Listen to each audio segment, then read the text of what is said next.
Certains présidents africains ne retiennent pas les leçons du passé. Monsieur Robert Bourgi sort actuellement ses mémoires. Monsieur France-Afrique. Si tu ne sais pas qui est Monsieur Robert Bourgi, il est considéré comme le Monsieur France-Afrique. Il a travaillé pendant 40 ans aux côtés des plus grands chefs d'État africains et même certains chefs d'État français. Donc c'est quelqu'un qui connaît le système de la France-Afrique. Et actuellement, il est invité dans plusieurs plateaux télévisés, il fait des interviews. Et moi, je suis tombée sur une interview absolument intéressante. On va te la mettre ici. J'aimerais qu'ensemble, nous puissions tirer des leçons de son expérience. Un jour, j'ai accompagné un ambassadeur d'un pays africain, le Gabon. C'était l'ambassadeur du Gabon à Paris. Je l'accompagne, Chirac était président de la République. Et je prends rendez-vous, mais les rendez-vous à l'Élysée, M. Perelman, ça n'était pas dans le bureau du général qu'occupait M. Chirac. C'était dans le bureau de Dominique de Villepin, qui, depuis la mort de Jacques Foucard, a été fait par Chirac le réceptionnaire de tout cela. C'est là que ça se passait. Et donc, nous allons avec l'ambassadeur du Gabon à Paris, porteur de la mallette, je ne l'ai jamais porté, attention, porteur de la mallette, nous allions dans la voiture diplomatique à l'Élysée, toujours garé avenue Marigny. On passait par le portail de l'avenue Marigny. Plus discret. Pardon ? Plus discret. Beaucoup plus discret. Mais la plaque 43 CMD1, ça se voit immédiatement. Et on montait à l'étage où était le secrétaire général de l'Élysée. Nous rentrions dans le bureau du secrétaire général. Ça va, monsieur l'ambassadeur et tout. Mais les éléments de langage avaient été donnés déjà à Villepin par moi. Ça se passe bon. Et à ce moment-là, la porte s'ouvrait, le bureau mitoyen, Chirac entrait, monsieur l'ambassadeur, il s'est parlé, vous voyez. Comment va? Tout va bien? Et l'ambassadeur lui dit, monsieur le président, pour votre action politique, le président Bongo m'a chargé de vous remettre cette mallette. D'accord. Chirac regarde la mallette et il voit que il y a des codes.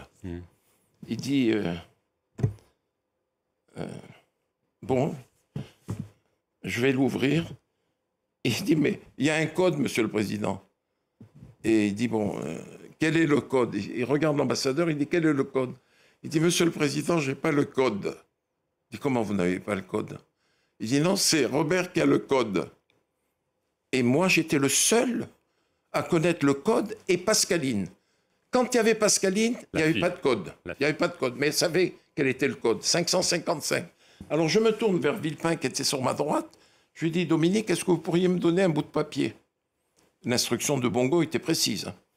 Alors Chirac me regardait et Dominique vient et me donne le papier et je fais 3-5.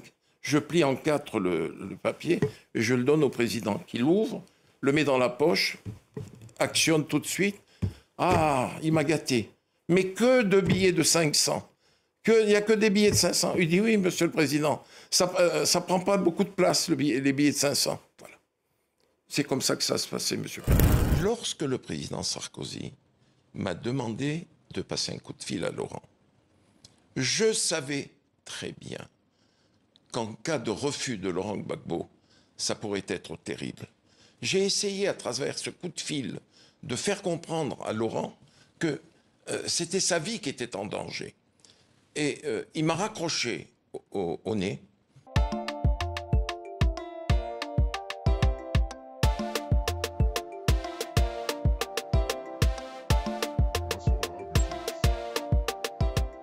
Bienvenue sur Masora Business. Si tu me découvres dans cette vidéo, je m'appelle Aniel Cluzel.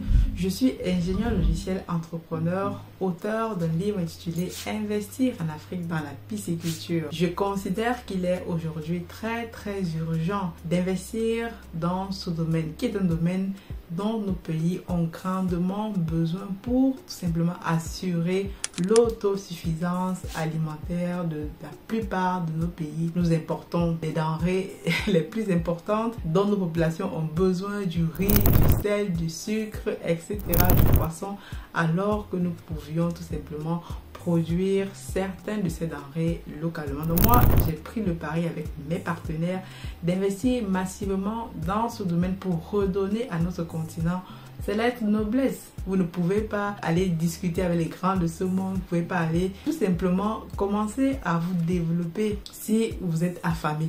Comme on dit, ventre affamé n'a point d'oreille.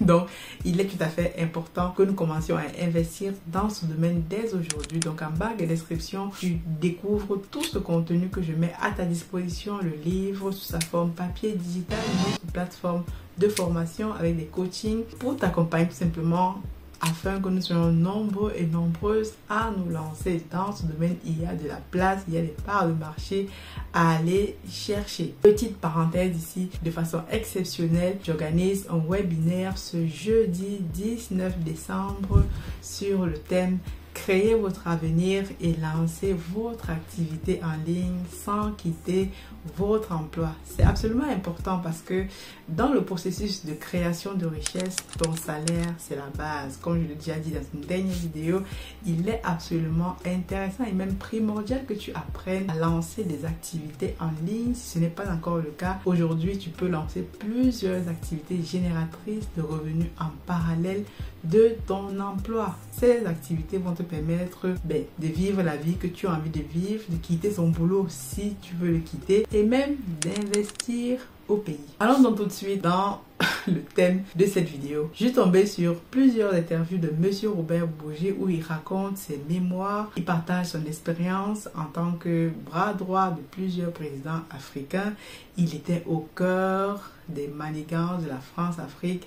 Il parle de mallettes d'argent transportées, de financement. Quand j'entends que les présidents africains finançaient des campagnes présidentielles ici en France, alors que dans leur propre pays, certains d'entre eux n'ont ni eau ni électricité, manque de routes, manque d'écoles, d'hôpitaux. Je suis totalement abasourdi. Bon, ce monsieur vient raconter ses mémoires, tout à son honneur aujourd'hui, après presque 40 ans, à travailler aux côtés des chefs d'État, à faire partie du système en gros, parce qu'aujourd'hui il vient dénoncer le système, mais il faisait quand même partie de ce système qui contribue et qui continue d'appauvrir nos populations sur place. Donc j'ai vu beaucoup de personnes dans les commentaires lui tirer dessus, lui dire qu'il n'est pas légitime, etc. Comme lui-même le dit, il est en train de raconter ses mémoires. Notamment, il raconte les mémoires aussi de l'ancien chef d'État gabonais Omar Bongo qui lui a dit qu'il est sa mémoire. Donc aujourd'hui, au-delà des critiques, de le critiquer, etc. Bon, lui, il a déjà fait sa vie. Mais il faudrait qu'on se serve de l'expérience de Monsieur Robert Bourgi pour que ceci ne se reproduise plus jamais. D'ailleurs, lui-même le dit dans ses interviews, il fait tout ceci afin que la jeune génération puisse se servir de son expérience pour que cela n'arrive plus jamais. Parce que lui-même dit, tous les milliards qui ont été gâchés pour essayer d'attirer la reconnaissance ou la sympathie d'un État français qui parfois même n'était même pas reconnaissant. On a vu les présidents africains qui se bagarraient avec des mallettes d'argent, qui finançaient des campagnes, mais à la fin, certains d'entre eux ont fini très mal. C'est la raison pour laquelle j'ai dit au début que certains présidents africains n'apprennent pas des leçons du passé. D'ailleurs, est-ce qu'ils sont dans la logique d'apprendre, de s'améliorer? Ils sont juste, certains d'entre eux, je pense, sont dans la logique de maintenir, de garder leur pouvoir sans forcément se soucier de ce qui va arriver demain. Mais ils oublient que le monde change avec la nouvelle génération aujourd'hui, avec les réseaux sociaux. Les populations sont de plus en plus alertes et je pense que ce qui se passait dans les années 60, 90, 80 ne va plus se passer en 2024. On voit de plus en plus les populations elles-mêmes prendre leur destin en main et revendiquer ce qui leur est de droit. Donc, on va écouter l'interview de Monsieur Robert Bourgi, mais moi j'aimerais savoir ce que vous en pensez et tirer des leçons de tout ceci. Il faudrait que nos présidents africains puissent comprendre que qu'entre les États, il n'y a que des intérêts. Et nous, lorsqu'on va négocier, nous sommes toujours en position de force. D'ailleurs, on voit comment certains chefs d'État sont utilisés juste à des fins électorales. Et parce que derrière, les États ne regardent que leurs intérêts. Donc à nous maintenant, la population, les personnes éveillées, de prendre ceci à bras le corps et d'imposer, parce que nous méritons nos dirigeants. Comme quelqu'un disait, si nous méritons nos dirigeants, alors c'est nous-mêmes qui laissons ces systèmes s'installer dans des pays qui ont compris, qui sont éduqués déjà, les populations sont alertes et ne vont plus laisser ce genre de choses se dérouler. Donc, M. Bourgi vient aujourd'hui nous faire ses mémoires, il nous raconte comment est-ce qu'il a participé à ces systèmes, etc. C'est bien beau, moi je trouve ça beau, c'est intéressant, c'est bien à savoir, ça nous édifie sur le passé et c'est aussi une expérience à prendre en compte pour l'avenir. Donc, regardons ensemble la suite du reportage de l'interview de M. Robert Bourgi et je vous attends dans les commentaires. Est-ce que vous pensez que ce monsieur est vraiment sincère? Est-ce qu'on peut le faire confiance? Bon, la confiance, c'est surfait, mais qu'est-ce qu'on peut tirer réellement de ces mémoires afin nous aussi de capitaliser et d'avancer pour la suite? On se retrouve à la prochaine vidéo. God bless. Les relations entre la France et l'Afrique n'ont aucun secret pour lui. D'ailleurs, c'est le titre de ses mémoires. Ils savent que je sais tout. Ma vie en France-Afrique, édition Max Milo. Robert Bourgi, bonsoir. Bonsoir, madame. Livre coécrit avec Frédéric Lejal. Avant d'y revenir, on va regarder ce portrait de vous. Il est signé Simon Rodier et Lionel Bellon. Robert Bourgi, franco-libanais né à Dakar, est un nom incontournable dans le rapport de la France au continent africain. Incontournable de la France-Afrique. Son rôle est résumé en quelques mots par un journaliste spécialisé, ici en 2011. Le rôle de Robert Bourgi, c'est vraiment d'être le messager des présidents africains auprès des hommes de pouvoir et en particulier de l'Élysée et des présidents français. Il a toujours joué ce rôle sur une très longue période. Homme d'affaires, entremetteur, simple avocat, éminence grise, conseiller occulte ou porteur de valises, ou tout à la fois, difficile de laisser Robert Bourgi dans une seule case. Il était proche des présidents africains de la région subsaharienne. En premier lieu, Omar Bongo, ancien président gabonais, qu'il appelait papa. Proche aussi des présidents français, à commencer par Jacques Chirac. C'est ma première lettre à Jacques Chirac. Elle date de... C'est la première réponse de Jacques Chirac, 3 décembre 1976. J'étais professeur à Cotonou. Oui. Il est considéré comme l'un des successeurs du monsieur Afrique de la France, Jacques Foccart. C'est son mentor en tout cas. Cette France-Afrique, il a voulu la faire tomber en 2011. Il sort des affaires contre ceux qui l'auraient mis de côté. Il répond ici à David Delos sur le plateau de TV5 Monde en 2011. Je ne crains absolument pas les procédures qui pourraient être déclenchées contre moi, tant par M. Chirac que par M. de Villepin. Je veux aussi une France propre, à gauche comme à droite. Les accusations contre de Villepin et Chirac seront classées sans suite par la justice. Beaucoup des politiques de droite comme Bockel ou Fillon n'ont guère apprécié ces sorties médiatiques ou ces intrigues de cour. Alors pourquoi parler de nouveau dans un livre? Robert Bourgi a-t-il tout dit? Sans doute pas encore, si l'on en croit son éditeur. Vous savez... Et évidemment, vous n'avez pas encore tout dit, Robert Bourgi. On apprend par exemple dans ce livre que c'est à travers votre père libanais, Mahmoud, qui était proche de Foccart, que vous le devenez à votre tour. On apprend que vous vous prénommiez Riyad Jafar. Or, dans ce milieu de la droite française que vous côtoyez, vous étiez considéré comme, je cite, l'arabe de service. C'est la première fois que vous parlez de ce racisme à votre égard, votre parcours. Est-ce que vous ne le vivez pas comme une revanche sur la vie? Ce mot ne m'habite pas, madame. Le mot Lequel? revanche ne m'habite pas, pas du tout. J'ai voulu raconter l'histoire de ma vie, qui a commencé avec ce pauvre Libanais qui est arrivé au début du XXe siècle à Dakar, un paysan venu du sud Liban, musulman chiite, et qui a fait sa vie, qui a grandi, qui a fait sa popularité, sa grandeur, son éminence, qui est devenu l'ami des grands, l'ami de Lamine Gueye, l'ami de Galandou Diouf, l'ami des grands chefs religieux, l'ami du général, l'ami de M. Foccart et de tous les gouverneurs qui se sont succédés au Sénégal. Alors, il est devenu le chef de la communauté libanaise au Sénégal de 1947 à 1960. La communauté libanaise qui a beaucoup financé la droite française. Absolument. À cette époque-là. J'ai vécu cela moi-même en Côte d'Ivoire. Mes papas avaient commencé cela à partir de 1947, à partir du moment où il a serré la main au général de Gaulle.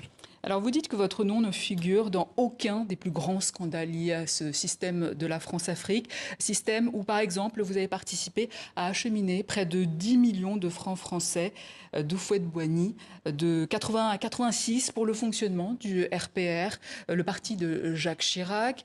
Blaise Compaoré a fait venir ces 3 millions de dollars à Chirac et à De Villepin dans ses djembés. À partir de cette affaire des djembés, vous dites que ces pratiques commencent à vous rendre mal à l'aise. Absolument, absolument. Mais je tiens à préciser une chose. Je n'ai jamais été mêlé au scandale de la France-Afrique. Non, c'est ce que j'ai dit. Et deuxièmement, qui mieux que Madame Eva Joly peut le dire? Madame Eva Joly l'a dit dans une conférence publique, dans un débat que nous avons animé, elle et moi, devant 500 personnes. Une question avait fusé des rangs de ceux qui étaient là, qui n'étaient pas de ma famille politique, qui voulaient voir le Bourgi de près. Et elle a dit, écoutez, je vois M. Bourgi pour la première fois. Je suis heureuse de le rencontrer, de le voir, mais je tiens à vous dire qu'aucun juge d'instruction, j'ai dirigé le pôle financier, n'a jamais reçu Robert Bourgi pour les scandales financiers de la France-Afrique. Alors ça vous rendait mal à l'aise, ça me mettait mal à l'aise, mais ça ne vous a pas madame. empêché de continuer ces pratiques. Madame, vous êtes avec Jacques Chirac, tout puissant Jacques Chirac, que l'on peut comparer à aucun homme politique français. Même Nicolas Sarkozy, dont je suis très proche et que j'aime profondément, ne peut être comparé avec Jacques Chirac. Jacques Chirac, en 81, me donne il me confie des missions de première importance. D'abord, il me fait rentrer au Club 89, son think tank politique, qui était présidé par Aurillac, avec Juppé, avec Toubon. Bon, il était le président d'honneur. Il me fait nommer délégué national du Club 89 pour tous les pays en développement. Et à partir de ce moment-là, dans le bureau de Chirac à la mairie de Paris, il y avait M. Focard, M. Chirac et moi-même. Il me dit, Robert, Jacques Focard m'a dit ce que faisait votre père du temps du général et de M. Pompidou. Il serait bon qu'à votre tour, si vous en acceptiez la charge, de vous occuper de ce que faisait votre père. C'est comme ça que vous avez commencé. Voilà, c'est comme ça que j'ai commencé. Alors vous dites aussi combien vous payez les présidents africains. Je cite Bongo, me payait 50 000 € par mois, plus les extras. Il arrivait en tête avant Sassou, Gbagbo, Compaoré, Wade ou Mobutu. À aucun moment, vous vous n'êtes dit que c'est l'argent des contribuables ivoiriens, burkinabés, gabonais, congolais, qui auraient pu servir à construire des hôpitaux, des routes, des ponts. Vous le savez. Vous y étiez. Madame, vous savez qu'autour de tous les chefs d'État africains, de tous les pays du monde d'ailleurs, il y a des cabinets de conseil. Il vous appartient d'interroger tous ces conseillers des chefs d'État africains.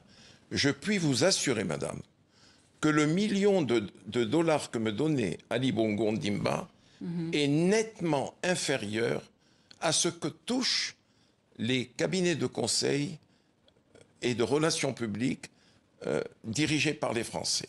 Donc pour vous, ça fait partie de votre travail de lobbyiste. C'est mon métier. C'est votre métier. Je faisais de la politique de très haute volée. J'avais des missions confidentielles. Je suis étonné que vous n'ayez pas pris connaissance de tous les documents que j'ai mis à la fin de mon livre. Ah, toutes les annexes. Toutes les annexes. Il y a une centaine de pages. C'est énorme. Vous voyez les lettres de M. Chirac, les missions que me confiait M. Chirac, les notes que je lui faisais, les notes que je faisais à Dominique de Villepin, tout-puissant secrétaire général de l'Élysée.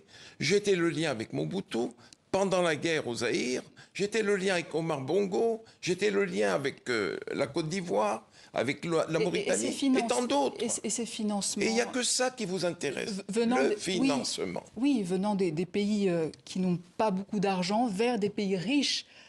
Ça, vous comprenez que ça puisse choquer. Madame. Les personnes qui nous regardent aujourd'hui aussi. Madame, si en 2011, je me suis exprimé, c'est parce que ma conscience me taraudait. Parce que, comme m'appelait Bongo, Omar Bongo Ondimba, il me dit, fiston, tu es mon nègre blanc. Rien ne me différencie d'un Africain, d'où qu'il soit en Afrique noire, si ce n'est que la peau, la couleur de la peau. Je suis né à Dakar, j'ai grandi à Dakar, j'ai noué des relations fraternelles avec tous ceux qui sont les générations gouvernantes en France, en Afrique noire. Vous avez demandé de publier ces mémoires quand vous le pourrez. Depuis la CPI où Laurent Gbagbo purge sa peine, il dit « C'était en 2001, Villepin et Bourgi me demandent de cracher au bassinet pour l'élection de 2002 en France. C'était le prix à payer pour avoir la paix, une tranquillité que Paris n'a pas respectée depuis, et par 2 fois. » Oui. Monsieur Chirac m'avait fait comprendre que il serait bon que, pour racheter le soutien de la France, que Laurent Gbagbo, qu'il avait eu du mal à reconnaître. Vous savez, c'est la cohabitation avec M. Jospin. Il a eu du mal à le reconnaître, mais il a fini par le reconnaître. Et je dis dans mon livre, je regrette que vous n'ayez pas lu ce passage. C'est dans la salle de bain de Laurent Gbagbo à Abidjan que Dominique de Villepin, 2 jours auparavant, m'avait dit « Le président Chirac appellera Laurent Gbagbo lundi matin à 9h. » Il me précise, à 9h, heure de Côte d'Ivoire.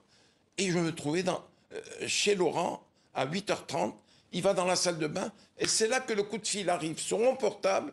Et je dis à Laurent, le président Chirac veut te parler. Et c'est dans la salle de bain qu'a eu lieu la reconnaissance de Laurent Gbagbo par la France. Je parle de 2002. Chirac a refusé de venir au secours de Gbagbo, qui redoutait l'offensive des rebelles de Guillaume Soro. Et lors de la crise ivoirienne 2010-2011, entre Ouattara et Gbagbo, chacun revendiquait la victoire. Sarkozy vous demande de soumettre sa proposition à Gbagbo, en échange de quoi Gbagbo devait quitter le pouvoir. Gbagbo refuse et il vous dit qu'il n'est plus votre ami.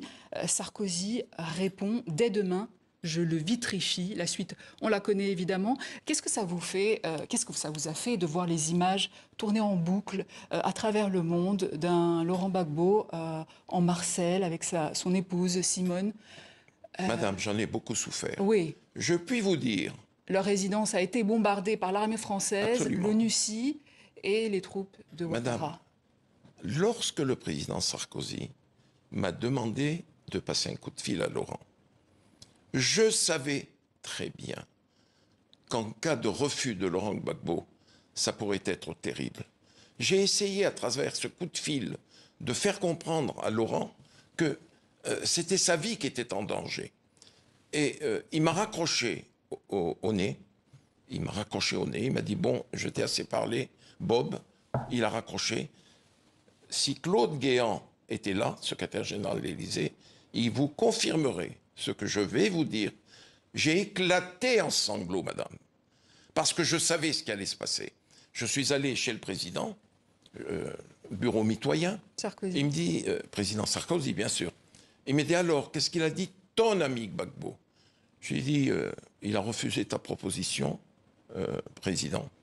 Donc c'est un livre pour vous rabibocher avec Gbagbo aujourd'hui? Madame, je ne cherche pas à me rabibocher. À mon âge, je voulais laver ma conscience. Ce sentiment de culpabilité m'habite depuis la chute de Laurent, parce que je l'ai vécu.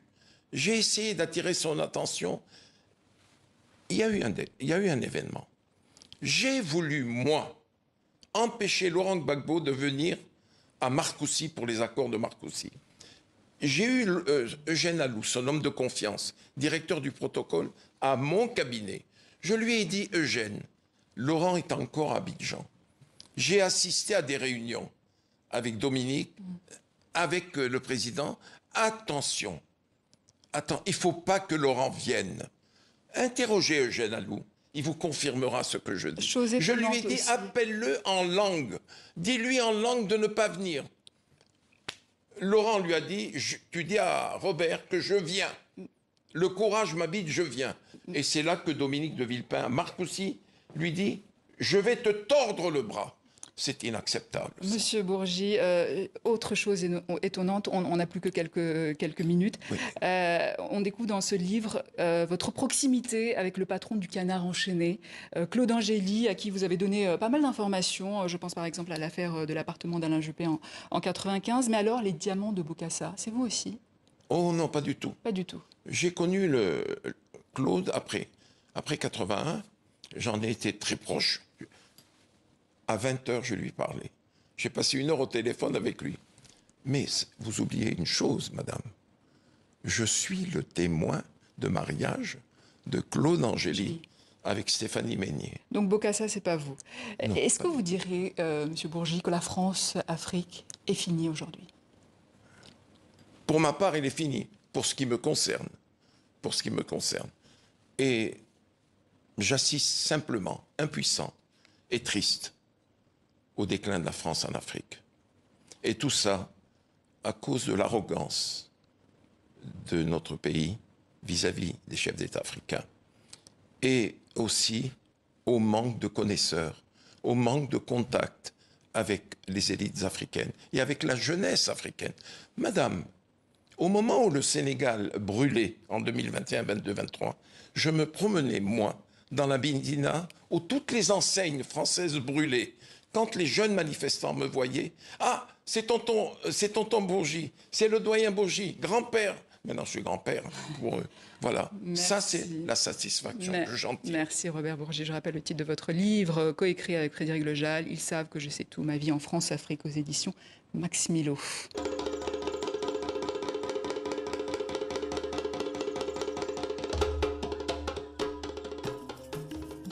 Bienvenue chez Africa Food Industry, votre partenaire de confiance pour une alimentation saine et de qualité.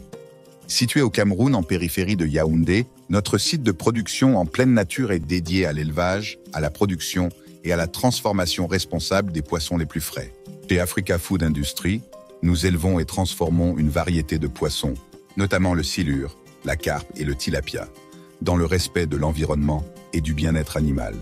Nos processus d'élevage rigoureux garantissent que chaque poisson est traité avec le plus grand soin, du moment de la capture à son arrivée sur votre table.